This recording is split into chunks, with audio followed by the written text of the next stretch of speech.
At the nation's capital in D.C. as the government shutdown is now the longest in history. It surpassed the previous record set in 2019 overnight. The Senate failed for the 14th time to pass a resolution to end it. And despite the outcome, lawmakers from both parties have hinted at new efforts to negotiate and end the stalemate. And that needs to happen quickly for so many Americans, millions of them feeling the impact, whether it is disruptions to air travel due to staffing shortages. Of course, we've talked about the SNAP benefits being in limbo from federal aid. So this morning, we have team coverage on the shutdown. Chris Sadeghi is live in Plano at Minnie's Food Pantry, one of the many feeling even more of a strain as the shutdown continues. And Janelle Ford at DFW Airport as federal officials are out with a new warning. Janelle, this sounds dire. What are they saying?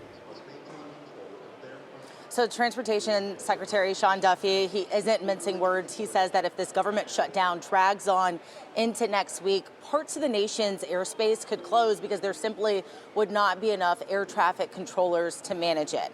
So remember, nearly 13,000 controllers have been working without pay for weeks now. The FAA says safety won't be compromised, but when they're short-staffed, they have to slow down air traffic. That means more delays and in some cases cancellations. Here in North Texas, things aren't falling apart yet, but travelers are definitely feeling it.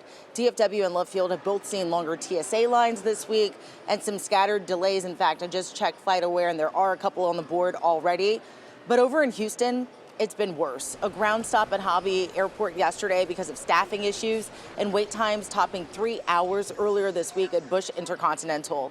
Both of those airports are warning travelers today to expect longer than usual lines. And since the Texas airspace is so connected, when one city slows down, it tends to ripple right across the state. So listen to what Secretary Duffy says could happen if there's no deal soon. You will see mass chaos. You will see mass flight delays.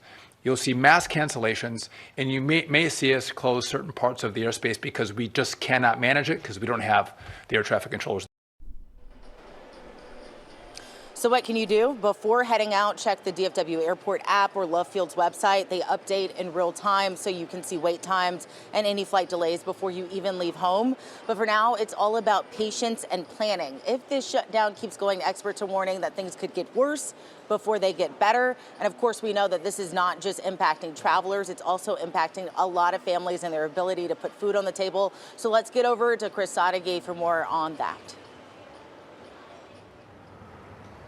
Yes, Janelle, this morning is another opportunity for some of these families who are struggling to put food on the table. To get some help, we're here at Minnie's Food Pantry in Plano. They're doing a distribution event starting at 8:30 this morning. They did these events over the weekend, and there was a line of cars around the block. In fact, starting today, going through Saturday, each day, they will be distributing food from 8:30 to 11:30. As for when some of these families might once again see SNAP benefits, the White House clarified a social media post from President Trump. The clarification is the federal government will use contingency funds to cover half of this month's normal SNAP payments. That following a ruling from federal judges. They had to offer that clarification after President Trump posted that benefits would only be given when Democrats open the government.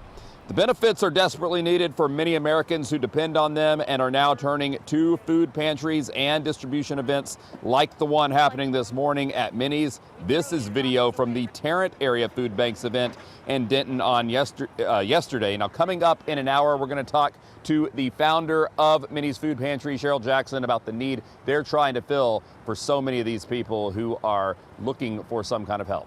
Kara, back to you.